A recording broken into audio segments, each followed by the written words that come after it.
Friends, आज के इस लेक्चर में हम लोग शुरू करने जा रहे हैं यूनिट 3 को, जो कि है रीडिंग कॉम्प्रिहेंशन।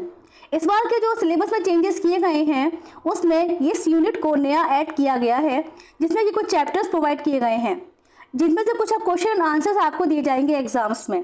तो चलिए हम लोग स्टार्ट करते हैं अपने पहले चैप्टर को, जो कि है प्रोफेशनल डेवलपमेंट ऑफ टेक्नीशियंस। तो let's start the chapter. Technical education has a strong influence on many phases of nation's progress। यानी कि किसी भी देश की उन्नति में योगदान देता है उस देश की तकनीकी शिक्षा। किसी भी देश के विकास के लिए ज़रूरी होती है उसकी तकनीकी शिक्षा का अच्छा होना, क्योंकि उस देश की तकनीकी शिक्षा जो होती है, टेक्निकल एजुकेशन जो होती है, उसका उस देश की उन्नति में एक गहन योगदान होता है। The material wealth, industrial development and economic growth of a country are heavily dependent upon the efficiency and effectiveness of its system of technical education, which is responsible for the supply of necessary technical manpower।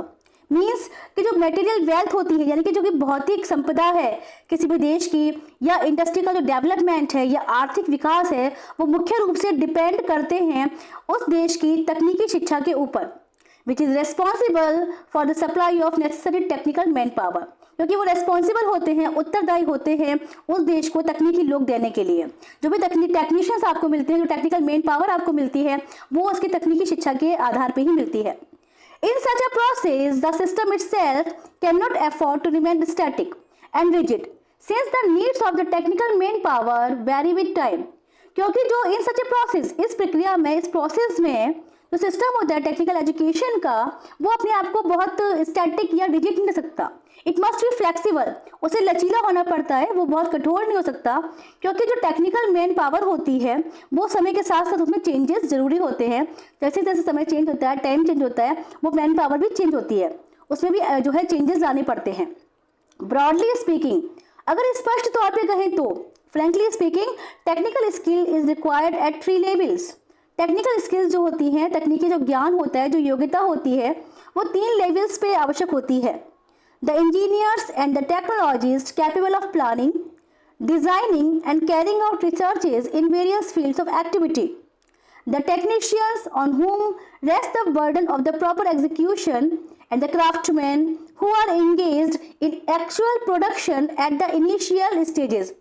इसका मतलब ये है कि जो कि हमारी जो skills हैं, ये 3 लेवल पर डिवाइड की गई हैं। पहला है इंजीनियर या फिर टेक्नोलॉजिस्ट आप कह सकते हैं। इनका काम क्या होता है? इनका काम होता है प्लानिंग करना। जो इंजीनियर्स होते हैं या टेक्नोलॉजिस्ट होते हैं, इनका काम होता है किसी भी प्रोडक्ट के एग्जीक्यूशन में प्लानिंग करना, उसको डिज़ाइन करना, या उसके फील्ड में रिसर्च करना, उसके बारे में जानकारी प्राप्त करना। टेक्नीशियंस का काम होता है उसको पूरा एग्जीक्यूट करना कि किस तरीके से इसको प्रोडक्ट को एग्जीक्यूट किया जाए। जो नेक्स्ट हमारा है वो है क्राफ्टमैन, और क्राफ्टमैन यानी कि कारीगर, उनका काम होता है उसको डिफरेंट स्टेजेस पे, उसको इनिशियल स्टेज पे उसको प्रोडक्शन को करना। तो इस तरीके से ये जो हमारे टेक्नीशियंस का, जो आप कह सकते हो टेक्नीशियंस हैं, ये 3 स्टेजेस से होकर गुजरता है पूरा प्रोसेस। पहला इंजीनियर है या टेक्नोलॉजिस्ट आप कह सकते हैं, दूसरा आपका है पहला इंजीनियर या टेक्नोलॉजिस्ट, दूसरा टेक्नीशियन, फिर आपके वर्कर्स या क्राफ्टमैन होते हैं। तो 3 स्टेजेस में इसको डिवाइड किया जाता है। The education of technicians is the backbone of industry। किसी भी देश की जो एजुकेशन होती है टेक्नीशियंस की, उसकी बैकबोन होती है इंडस्ट्री की। यानी कि जो भी आपके टेक्नीशियंस हैं वो इंडस्ट्री के फायदे में और नुकसान में एक बैकबोन का, यानी कि रीढ़ की हड्डी का काम करते हैं। The various projects of industrial development depend largely on the technician। यानी कि जो विभिन्न वेरियस मतलब कि अनेकों, सेवरल्स, जो सेवरल प्रोजेक्ट होते हैं इंडस्ट्री के डेवलपमेंट के, वो मेनली डिपेंड करते हैं, निर्भर करते हैं टेक्नीशियंस के ऊपर। उस वहाँ के जो टेक्नीशियंस हैं या फिर जो जानकारी रखते हैं वो टेक्नीशियंस हैं, जो टेक्नीशियंस हैं उनके ऊपर ही हमारे प्रोजेक्ट डिपेंड करते हैं। तो जरूरी है भाई कि उनकी एजुकेशन अच्छी हो। अगर वो अच्छे से एजुकेटेड होंगे, उनको अच्छी एजुकेशन मिलेगी, तो ऑब्वियसली हम ग्रोथ करेंगे। अगर उनकी एजुकेशन अच्छी नहीं होगी तो हम लोग कैसे ग्रो अप करेंगे?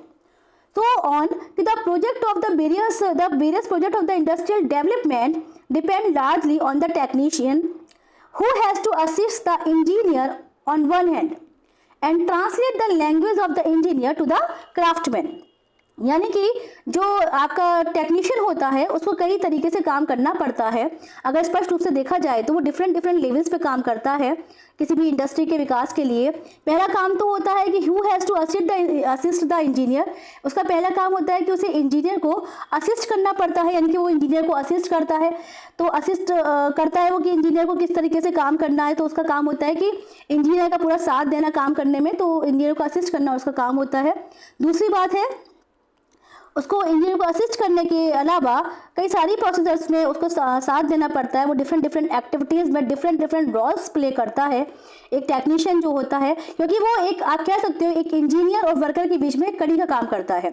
तो ऑन वन हैंड वो इंजीनियर को असिस्ट कर रहा है and translate the language of the engineer to the craftsman on the other, और दूसरी ओर वो जो लैंग्वेज होती है इंजीनियर की वो क्राफ्टमैन को ट्रांसलेट कर रहा है। ट्रांसलेट का मतलब यहाँ पे ये है कि जो भी भाषा है, जो भी उनकी टेक्निकल लैंग्वेज है, उनको क्राफ्टमैन की लैंग्वेज में समझाया जा रहा है। मीन्स बेसिकली आप कह सकते हैं बच्चों कि जो टेक्नीशियंस होते हैं वो इंजीनियर और क्राफ्टमैन दोनों के मध्य एक कड़ी का काम करते हैं, दोनों के मध्य एक जोड़ने वाले व्यक्ति का काम करते हैं। Okay, the next thing is that कि courses for technicians leading to diploma in various branches of engineer and technology means कि जो आज के टाइम में जो courses for technicians है, कई सारे कोर्स है टेक्नीशियंस के लिए, कई सारे कोर्स चल रहे हैं leading to diploma, जो कि डिप्लोमा में है, जो कि आप लोग भी कर रहे हैं, in various branches of engineering and technology, जो कि कई सारी ब्रांचेस हैं इंजीनियरिंग में और टेक्नोलॉजी में, जो कि टेक्निकल इंस्टीट्यूशंस के द्वारा प्रोवाइड की जाती हैं, जिसे हम पॉलिटेक्निक्स के नाम से जानते हैं। जो कि हमें इंजीनियरिंग की एजुकेशन मिल रही है, टेक्निकल एजुकेशन मिल रही है, वो हमें पॉलिटेक्निक्स के द्वारा दी जाती है। डिफरेंट डिफरेंट कोर्सेज और ब्रांचेज वहाँ पे अवेलेबल होती हैं। The courses are generally of 3 years। जो कोर्स होता है वो ज़्यादा मेनली 3 साल का होता है, 3 years का कोर्स होता है। After a pass in the high school final examination, जो कि कोई भी व्यक्ति हाई स्कूल पास करने के बाद में ज्वाइन कर सकता है चाहे तो। Since we achieved independence, जब से हमें इंडिपेंडेंस मिली है, जब से हमें स्वतंत्रता मिली है, the number of polytechnics has grown nearly 5 times। जब से हमें स्वतंत्रता की प्राप्ति हुई है तब से अब तक लगभग कई सारे टेक्निकल इंस्टीट्यूशंस यानी कि पॉलिटेक्निक्स कॉलेजों को खोला जा चुका है। यानी कि स्वतंत्रता से लेके इंडिपेंडेंस के बाद से अब तक कई सारे पॉलिटेक्निक कॉलेजेस खोले जा चुके हैं, जो कि 5 टाइम्स उनकी जो आप कह सकते हो नंबर ऑफ उनकी ओपनिंग है वो 5 टाइम्स बढ़ चुकी है। And the annual intake of the students has increased, और जो एनुअल इनटेक है, जो उसमें एडमिशन्स हैं, उनका इनटेक भी बढ़ चुका है, काफ़ी हद तक उनमें इनटेक बढ़ चुका है, क्योंकि आज के टाइम में so many students are there जो कि टेक्निकल एजुकेशन लेते हैं और भारत के या फिर अपने देश की तकनीकी ज्ञान को बढ़ाने में सहायता पहुँचाते हैं। At present the number of polytechnic in the country is 410। आज के समय में, प्रेजेंट टाइम में, जो पॉलिटेक्निक्स की संख्या है देश में वो लगभग 410 है। And the annual admission capacity is nearly 60,000, और लगभग 60,000 बच्चा प्रति वर्ष वहाँ पे एडमिशन लेता है। The courses offered are many and varied. कई सारे कोर्सेज ऑफर किए जाते हैं, विभिन्न मैनी मतलब सेवरल हैं, कई सारे हैं, वैरिड हैं, अलग अलग ब्रांचेज हैं, कई सारे टेक्निकल ब्रांचेज ओपन कर दी गई हैं जिसमें कि लोग एडमिशन्स लेते हैं, उससे नॉलेज लेते हैं, अपनी एजुकेशन लेते हैं। Besides the traditional course in civil, electrical and mechanical, केवल सिविल आप कह सकते हो केवल सिविल, इलेक्ट्रिकल और मैकेनिकल कोर्सेज के अलावा इंजीनियरिंग की स्पेशलिस्ट कोर्सेज कई सारे अलग स्पेशल कोर्सेज खोले गए हैं, जो कि आपकी लेदर में है, प्रिंटिंग में है, टेक्सटाइल टेक्नोलॉजी में है, एंड कोर्सेज इन इलेक्ट्रॉनिक्स में कई सारे कोर्सेज खोले गए हैं। Chemical engineering, pharmacy, television engineering, instrumentation, automobile engineering, air conditioning and refrigeration, agricultural engineering and management have been introduced. तो केवल सिविल, इलेक्ट्रिकल और मैकेनिकल जैसे ट्रेडिशनल कोर्सेज ही नहीं, कई सारे नए कोर्सेज भी इंट्रोड्यूस किए गए हैं। आफ्टर इंडिपेंडेंस कई सारे वैलिड कोर्सेज यहाँ पे इंट्रोड्यूस किए गए हैं। सो ऑन, तो कई सारे ऐसे इंस्टीट्यूशंस में कई सारी नई टेक्नोलॉजीज आई हैं, कई सारे नए वेरी डिफरेंट कोर्सेज आए हैं, जिनको आज के टाइम में, प्रेजेंट टाइम में चलाया जा रहा है पॉलिटेक्निक्स में, और बच्चे डिफरेंट एजुकेशंस ले रहे हैं। Separate polytechnics have been established for women in branches of study which are more suited to their special skills and needs। इसके अलावा केवल इतना ही नहीं, इनकी ग्रोथ के लिए सेपरेट पॉलिटेक्निक्स खोले गए हैं वीमेन के लिए, औरतों के लिए, लेडीज़ के लिए, महिलाओं के लिए कुछ अलग ऐसे कोर्सेज खोले गए हैं, कुछ ऐसे स्पेशल कोर्सेज खोले गए हैं जो कि उनकी स्किल्स को ध्यान में रखते हुए, उनकी योग्यताओं को ध्यान में रखते हुए कोर्सेज बनाए गए हैं।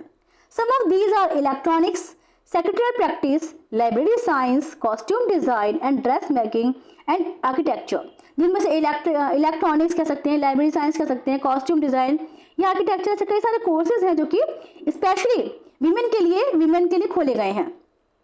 Further, as a result of the organization of the social education system into 10+2, vocationalization has become a major thrust in our educational efforts। जैसा कि हम सभी जानते हैं कि आज का जो समय है ये एक प्रकार का ऐसा समय आ चुका है जब हम सभी को वोकेशनल एजुकेशन की ज़रूरत है। वोकेशनल एजुकेशन का मतलब होता है कि ऐसी एजुकेशन जो कि जॉब सीकिंग है, जिस एजुकेशन को गेन करने के बाद में आपको तुरंत ही जॉब मिल जाता है। तो सोशल एजुकेशन सिस्टम जो बनाया गया है जो कि 10+2 है, यानी कि आप 10th और 12th करने के बाद में एक मेजर थ्रस्ट है लोगों के अंदर कि उन्हें ऐसी एजुकेशन प्रोवाइड की जाए जो कि जॉब ओरिएंटेड कोर्सेज हों। Polytechnics also have to play a significant role in the promotion and development of vocational education, particularly in engineering and allied trades, especially क्योंकि जो पॉलिटेक्निक कॉलेजेस होते हैं वो एक बहुत इंपॉर्टेंट रोल प्ले करते हैं। इंपॉर्टेंट रोल प्ले क्यों करते हैं? क्योंकि वो अलग अलग ट्रेड्स हैं, ब्रांचेज हैं उसमें कई सारी, जिससे कि वोकेशनल एजुकेशन प्राप्त कर सकते हैं लोग, और वोकेशनल एजुकेशन लेके वो बहुत ही जल्दी अपने कोर्स को पूरा करने के बाद में, डिप्लोमा को पूरा करने के बाद में उनकी जॉब लग जाती है। तो ऑन वोकेशनल एजुकेशन जो कि आज के समय में आप कह सकते हो कि ऐसी एजुकेशन की ज़रूरत है जिसे करने के बाद में, जिस कोर्स को करने के बाद में हमारा तुरंत जॉब लग जाए। तो पॉलिटेक्निक्स ऐसे इंस्टीट्यूट्स हैं जहाँ से एजुकेशन लेने के बाद में जॉब फटाफट लग सकती है आप लोगों की, इसलिए ये वोकेशनलाइजेशन में को बढ़ाने में बहुत इंपॉर्टेंट रोल प्ले करता है। The need for closer interactions between technical institutions and industry has been emphasized time and again। means कि जो एक ज़रूरत है किसकी, एक क्लोज इंटरेक्शंस की। क्लोज इंटरेक्शन मतलब कि एक अच्छे आप कह सकते हो इंटरेक्शन की, व्यवहार की, जो कि किसके बीच में, टेक्निकल इंस्टीट्यूशन और इंडस्ट्री के बीच में, वो आज के समय में उसकी ज़रूरत और ज़्यादा बढ़ गई है। It is of great importance that technical institutions and industry should act as partners। आज के समय में बहुत इंपॉर्टेंट है कि टेक्निकल इंस्टीट्यूशंस जो कि हमारे पॉलिटेक्निक हैं और इंडस्ट्रीज जो हैं वो पार्टनर की तरह मिलजुल के काम करें for the development of the technician. Technician के डेवलपमेंट के लिए, उसके विकास के लिए मिलजुल के काम करें। At each must play the role that is best fitted for, क्योंकि एक इंडस्ट्री और इंस्टीट्यूशन दोनों ही एक बहुत गहन भूमिका निभाते हैं किसी भी टेक्नीशियन को बनाने में। The need for such close interaction and collaboration has become all the more urgent in view of the challenges posed by the later situations in the field of technical education। क्योंकि ये जो चीज़ें हैं, आप जो कोलैबोरेशन होगा किसके बीच में, इंडस्ट्री के बीच में, जो इंटरेक्शंस हैं, जो उनका टेक्निकल एजुकेशन का जो कोलैबोरेशन होगा दोनों का आपस में, वो बहुत रिक्वायर्ड है, क्योंकि वो एक व्यक्ति को, एक टेक्नीशियन को तैयार करता है कि वो सामने से आने वाली चुनौतियों का खुल के सामना कर सके और चीज़ों को अपनी अटेंशन को देते हुए टेक्निकल एजुकेशन इस प्रकार से दी जाए उसको कि वो चीज़ों को अटेंशन देते हुए उन चैलेंजेस को प्रेजेंट टाइम में आराम से फेस कर सके। These include improvement of the quality of technical education। इससे क्या होता है कि जो टेक्निकल एजुकेशन की क्वालिटी है वो उसमें सुधार होता है। Diversification of courses, development of the faculty, courses का डाइवर्सिफिकेशन बढ़ता है, फैकल्टी का डेवलपमेंट होता है, technical institutions by way of training and the retraining of the teachers, और टीचर्स को ट्रेन किया जाए, अगर उनको ज़रूरत है अपडेट होने की तो उनको और ज़्यादा अपडेट किया जाना चाहिए ट्रेनिंग देके या रीट्रेनिंग देके।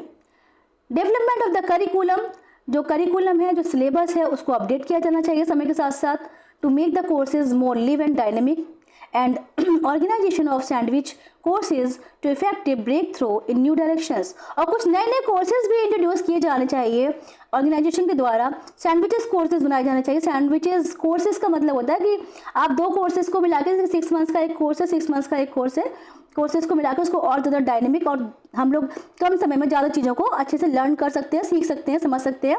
तो कुछ सैंडविचेस कोर्सेज बनाए जाने चाहिए ताकि ऑर्गेनाइजेशन को और डायनेमिक बनाने के लिए और नए नए डायरेक्शंस बनाने के लिए और उसमें और ज़्यादा क्वालिटी इंप्रूव करने के लिए सब करना चाहिए। In a fast developing technological environment, modernization of laboratories and workshop is to be given necessary attention। आज के टाइम में टेक्नोलॉजिकल एनवायरनमेंट के लिए ज़रूरी है कि जो लेबोरेटरीज़ हैं इनको और ज़्यादा आधुनिकता की ज़रूरत है, इनमें मॉडर्नाइजेशन किया जाना चाहिए, इनका विकास किया जाना चाहिए, उनकी आप कह सकते हो आधुनिकता के पे और ज़्यादा अटेंशन देनी चाहिए, ध्यान देना चाहिए, क्योंकि हम लोग जो टेक्नीशियंस का बनाने जा रहे हैं वो देश के विकास के लिए है। उसके लिए ज़रूरी है कि उनको एक प्रॉपर अटेंशन के साथ में प्रॉपर लैब्स वगैरह दी जाए। There has been a shift in the approach towards the aims of laboratory instruction, क्योंकि एक गहन आप कह सकते हैं शिफ्ट हो चुका है। शिफ्ट मतलब कि यहाँ पे आप पहले जो एक थ्योरी थी कि जो है वेरिफिकेशन ऑफ थ्योरी थी वो चेंज हो चुकी है। पहले लोग जो है लैब में जाके काम सीखते थे, लेकिन अब जो हो गया है वो है नई थ्योरी है लर्निंग बाय डूइंग। जो कन्वेंशनल थ्योरी चेंज हो चुकी है that is learning by doing, कि आप तभी चीज़ों को सीख सकते हैं करने से, क्योंकि बिकॉज हम लोग कोई भी काम करते हैं तो जो एक्सपेरिमेंट्स होती हैं उनको करके ही हम सीखते हैं। जब आप कोई काम करेंगे प्रॉपर आप करेंगे तो प्रैक्टिस करेंगे, प्रैक्टिकली कोई चीज़ करेंगे तो आप ज़्यादा बेहतर तरीके से सीख सकते हैं rather than the bookish knowledge. So learning by doing is a better option to learn the new things in the vocational education, the technical education. To keep up this trend in laboratory practices and to meet the requirement of curricular changes, laboratories are being modernized। और इन changes को keep up करने के लिए, रखने के लिए, या ज़रूरी है कि आप लर्निंग बाय डूइंग करें। इस थ्योरी को अगर फॉलो करना है तो ज़रूरी है कि आप उन लेबोरेटरीज़ को और ज़्यादा मॉडर्नाइज करें, यानी कि टेक्निकल एजुकेशन सिस्टम के द्वारा उन जो लैब्स हैं, जो लेबोरेटरीज़ हैं, उनको और ज़्यादा मॉडर्नाइज किया जाना चाहिए, आधुनिकीकरण किया जाना चाहिए, उनमें नए इक्विपमेंट्स या जो भी उसमें अपडेट्स करना चाहिए वो उसमें प्रोवाइड किया जाना चाहिए, ताकि जो टेक्नीशियन बनने जा रहे हैं हमारे नए बच्चे हैं जो इस देश में नया योगदान देने वाले हैं वो अपने आप को और बेहतर तरीके से चीज़ों को सीख सकें। With a rapid scientific technological advancement, a number of new technologies are emerging। आज के समय में जो कि कई सारा टेक्नोलॉजिकल एडवांसमेंट हुआ है, जो हमारे देश का विकास हुआ है, कई सारी नई नई टेक्नोलॉजीज उभर के आई हैं।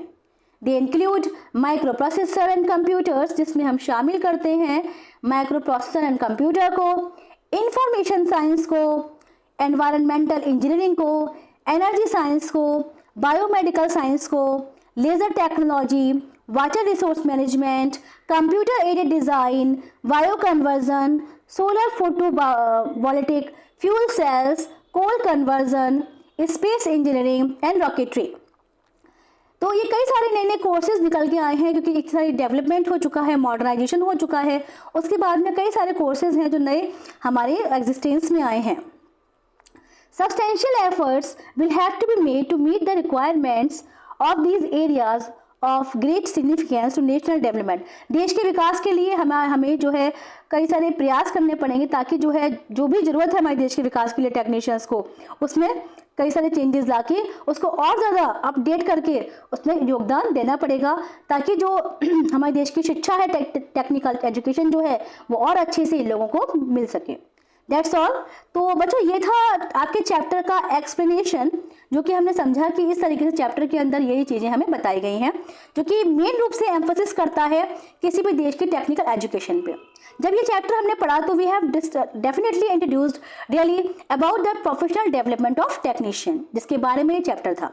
तो हमने समझा कि किस प्रकार से वो कौन कौन से फैक्टर्स हैं या कौन कौन से एस्पेक्ट्स हैं जिनके द्वारा किसी भी हम जगह पे जाके टेक्निकल एजुकेशन लेके वोकेशनलाइजेशन को प्रमोट कर सकते हैं और अपने को एक बेहतर टेक्नीशियन बना सकते हैं।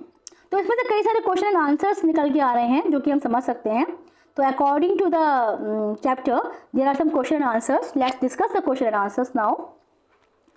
What role does technical education in a nation play in the nation's development? जो है किसी भी देश के आप विकास के लिए क्या रोल प्ले करता है टेक्निकल एजुकेशन, और इसको इस तरीके से पूछा जा सकता है कि in what way does the effectiveness of a country's technical education system affect its progress. देखिए this chapter is really very important, और जितने भी क्वेश्चन आंसर्स में हैं मोस्टली सारे इंपॉर्टेंट ही हैं। जैसे पहला क्वेश्चन बहुत इंपॉर्टेंट है, आप कह सकते हैं this is also very important question, जो कि आपसे पूछे जा रहा है और रियली ये टेक्निकल एजुकेशन के रोल प्ले के बारे में पूछ रहा है कि क्या भूमिका निभाई जाती है। तो definitely it's plays a very important role in the field of the technical education. Let's discuss the answer. Technical education has a significant impact on nearly every aspect of a country's development. Technical education एक बहुत ही महत्वपूर्ण भूमिका निभाता है देश के विकास में। People who have this degree are known as the technicians. जो लोग इस तरह की डिग्रियां लेते हैं उन्हें हम टेक्नीशियंस के नाम से जानते हैं। And are train for a variety of roles. वो निपुण होते हैं, ट्रेन होते हैं इस तरह के रोल प्ले करने में। This labour force is employed in a variety of industry और industries which is essential to the nation's material prosperity and economic expansion. यानी कि वो जो भी सीखते हैं, जो भी एम्प्लॉयड होते हैं, यहाँ काम करते हैं, वैरायटी ऑफ इंडस्ट्रीज़ में वो लोग काम करते हैं, जैसा कि कोर्स वो करते हैं उसके अकॉर्डिंग वो वर्क करते हैं, और जो कि बहुत आवश्यक है देश के नेशंस मटेरियल प्रॉस्पेरिटी, हमारे देश की समृद्धि में बहुत ही एक योगदान देता है, हमारे देश के विकास में योगदान देता है, एंड इकोनॉमिक एक्सपेंशन, और हमारी आर्थिक उन्नति करता है। As a result, the technical education system needs to be productive and efficient. इसलिए ज़रूरी है कि जो टेक्निकल एजुकेशन का सिस्टम है वो बहुत ही प्रोडक्टिव हो एंड एफिशिएंट हो, कुशल हो और ज़्यादा प्रोडक्टिव हो। A nation advances because of its highly skilled technician. क्योंकि कोई भी देश तभी आगे बढ़ सकता है जब वहाँ पे highly skilled technicians हों। ओके, तो ये पहला क्वेश्चन था, ये बहुत ही इंपॉर्टेंट है। The next question is The program for technical education needs to be adaptable. Do you concur? Why do you think that is? Means कि अगर the program for technical education needs to be adaptable, कि जो भी programme बताया गया technical education के लिए, क्या वो आप उससे जो है सहमत हैं, क्या वो एडेप्टेबल है, क्या आप उसे स्वीकार करते हैं? And why do you think that it is? और अगर करते हैं तो क्यों करते हैं, रीज़न बताइए। नेक्स्ट इसको पूछा जा रहा है अलग तरीके से कि the technical education curriculum needs to be adaptable. Do you concur? क्या आप एग्री करते हैं इस बात से? प्रोवाइड एविडेंस, आप इसका एविडेंस दीजिए, इसका प्रूफ दीजिए। So definitely we all concur, हम सभी लोग इससे सहमत हैं। आई कॉन्कर, मैं इसको स्वीकार करता हूँ या करती हूँ that technical education program should be adaptable, या और ज़्यादा अडेप्टेबल होना चाहिए as industry demands fluctuate over time, क्योंकि इंडस्ट्री की डिमांड है फ्लक्चुएशन की, ठीक है, क्योंकि समय की जरूरत है ये, क्योंकि किसी भी चीज़ में आप रिजिड होके या स्टैटिक होके काम नहीं कर सकते। You need the flexibility. The requirement for skilled technical personnel involves with changing circumstances, क्योंकि according to technicians, according to time, चीज़ों को फ्लेक्सिबिलिटी की ज़रूरत होती है। सर्कमस्टांसेस यानी कि परिस्थितियों के अनुसार उसमें परिवर्तन आने चाहिए। फॉर इंस्टेंस, उदाहरण के तौर पे, prior to the technological era there was little need for proficient technicians in computer and communication fields. However, today their expertise is essential across nearly all sectors. पहले के टाइम पे केवल उनको कम्युनिकेशन में और जो है कुछ ही चीज़ों में एक्सपर्ट होने की ज़रूरत थी, लेकिन आज के टाइम में कंप्यूटर हर चीज़ में, क्योंकि हम टेक्नोलॉजिकल एरा में हैं, उन्हें हर चीज़ में प्रोफिशिएंट होने की, कुशल होने की ज़रूरत है। However, today their expertise is essential across nearly all sectors. उन्हें हर सेक्टर में एक्सपर्टाइजेशन की ज़रूरत है, कुशलता की ज़रूरत है। Currently, the space industry is experiencing significant growth. आज के समय में जो स्पेस इंडस्ट्री है, स्पेस जो इंडस्ट्री है, जो आपका स्पेस है, वो अंतरिक्ष जो इंडस्ट्री है, वो एक बहुत अच्छी ग्रोथ कर रही है। To provide competent technicians for these emerging fields, it is imperative that we modify the technical education system to align with the contemporary needs. तो आज के समय में इन सारे एजुकेशन सिस्टम में ज़रूरत है मॉडिफिकेशन की, क्योंकि कंटेम्प्रेरी फील्ड्स में अगर हमको कंटेम्प्रेरी नीड्स को पूरा करना है, आज के समय में जो भी नीड्स हैं उनकी अगर उन्हें पूरा करना है तो उसमें चेंजेस की ज़रूरत है। With numerous new technologies being developed, कई नई सारी डिफरेंट टेक्नोलॉजीज़ को डेवलप किया गया है। Our rigid technical education framework would hinder our ability to keep pace with the modern advancement. क्योंकि अगर हम बहुत ज़्यादा रिजिड हो जाएगी टेक्निकल एजुकेशन सिस्टम, तो जो मॉडर्न एडवांसमेंट है उनको हम लोग प्रॉपरली अटेन नहीं कर पाएंगे। तो ज़रूरत है टाइम एंड चेंज के साथ साथ, समय के साथ साथ उसमें चेंजेस की आवश्यकता है, तो वो चेंजेस उसमें आने चाहिए। Okay, What constitutes the industry? What constitutes the industry's skeleton?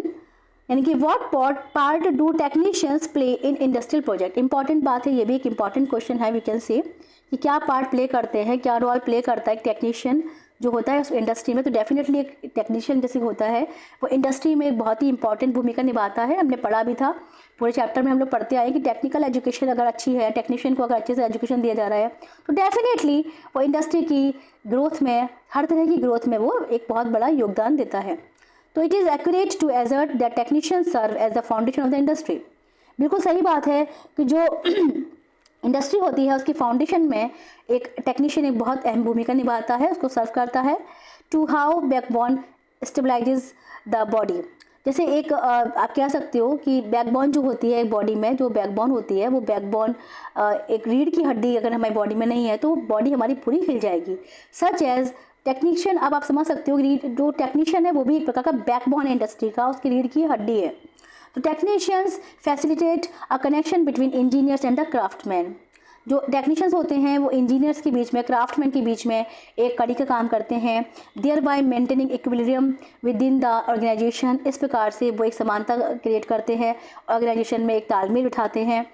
Engineers develop detailed plans for tasks which technicians interpret and communicate effectively to the craftsmen. Engineer का काम होता है प्लान बनाना, डिज़ाइनिंग करना, लेकिन एग्जीक्यूशन का काम कौन करता है? टेक्नीशियन करता है। वो जो टेक्नीशियन होता है वो पूरा काम एक्सप्लेन करता है वर्कर से। तो इस प्रकार से वो एक कड़ी का काम कर रहा है क्राफ्टमैन और इंजीनियर के बीच में। तो subsequently the craftsmen are involved in the actual production process.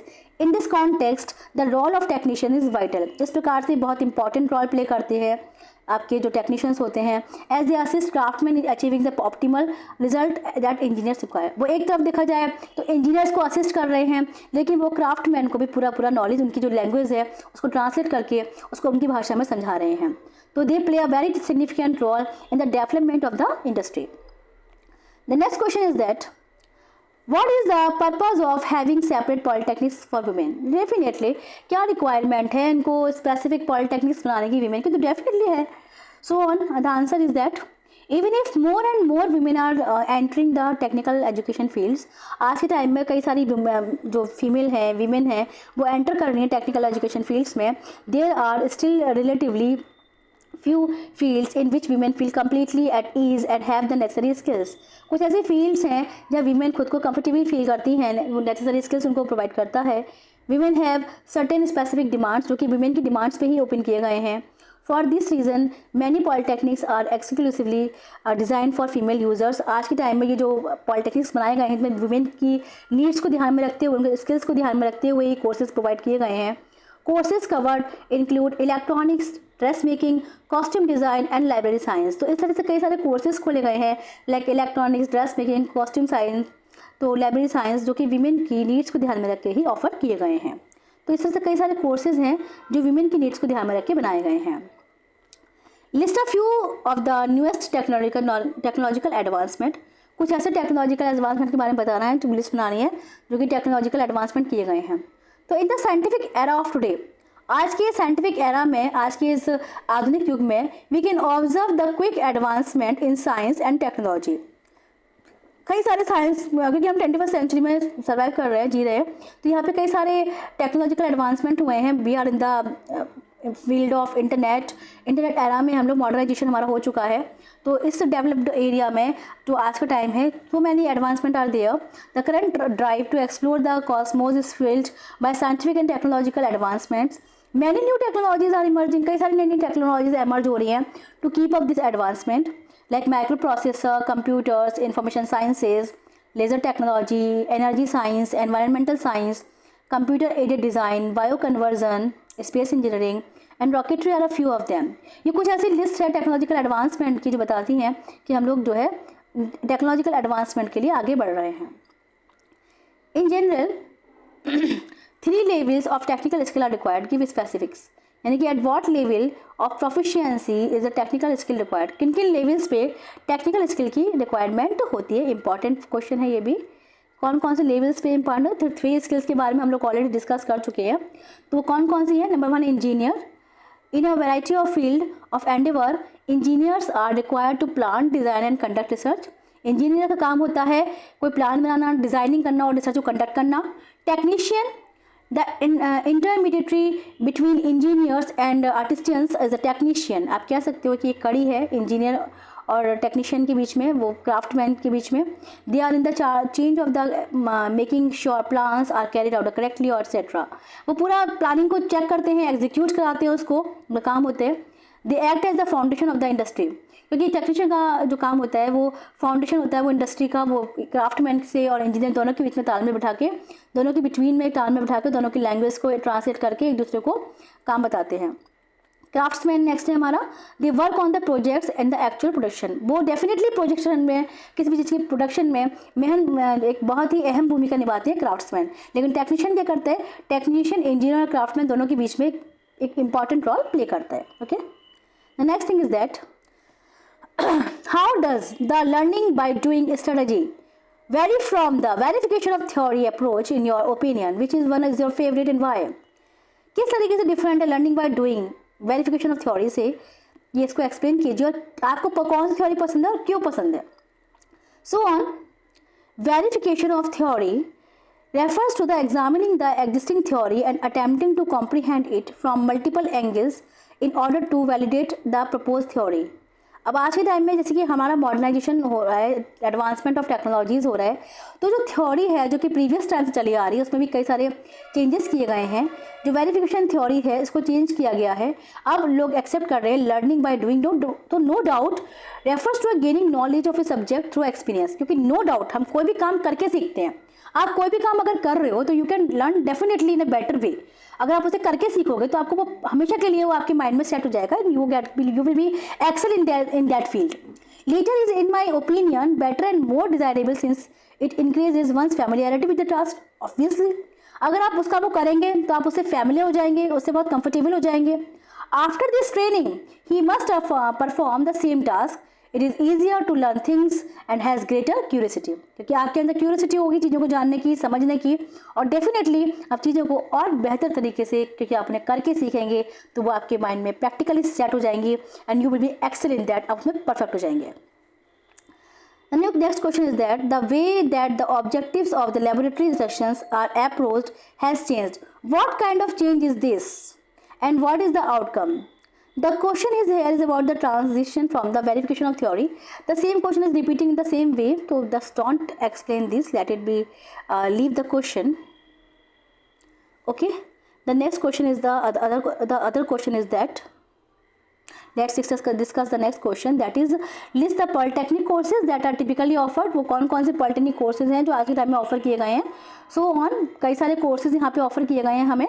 तो जैसे कि हम जानते भी हैं कि ट्रेडिशनली हम लोग सिविल, इलेक्ट्रिकल, मैकेनिकल कोर्सेज के बारे में जो है बहुत अच्छे से जानते थे, बट आज के टाइम में क्योंकि जो मॉडर्नाइजेशन हुआ है थ्योरीज़ का, इसके बाद में जो सर्टेन कोर्सेज ऑफर किए गए हैं that are the printing, textiles, design and the task specific, chemical engineering and the electronics.